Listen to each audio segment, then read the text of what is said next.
ꯂꯥꯜ ꯃꯅꯨꯡꯗ CM Unajage ꯂꯥꯛꯄꯗ Unadraga Ngasina Karigi Unaribano. Chief Ministergi Banglodi miyamgi numit haina leiribani haikiba wafam thagatli.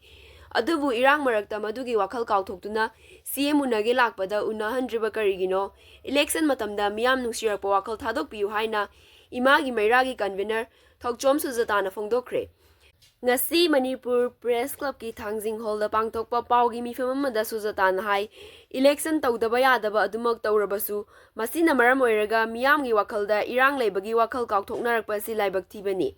miyamna khangadabadi tha 13 suraklaba irang asida miyamna karamna len ki haiba khangna niyam jumna mirep khanbiyu CM na ngarang haikiba wafam amada CM Banglo miyamgi numit haina pangthoklibani haikhraga irang kallingai talakta kayarak CM unanaba hotnarakpada unaba fangankidaba Unage lakpada tear gas na paukumpi kiba pumnamak miyam na kaufam thokte mikhalgi matamda miyam nungsirakpagi wakal thadokpiyu haiki mahak na hai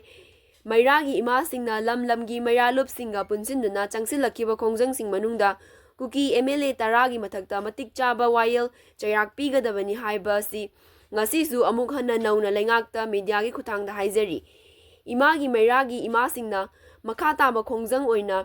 Privilege and Ethics Committee gi Chairman amadi Manipur Assembly gi Speaker ga unaduna aikoi gi khongjang gi arepa warol pinaba hairure adubu amuksu numit kharagi matam pibiyu matam khara changkhigani haina phongdoraki asumna tha 13 suraba wathok asigi waroi singidamak aikoi asumna tumminna ngai haugadra haina hangki aikoina voting mangamdrabasu vote ki mingda tongan ba party dagi kudong chaba lawbana jingba asi tokpiro lan manungdasu aikoi khaktani wana yumthong khudingi sel khaiduna hotnakiba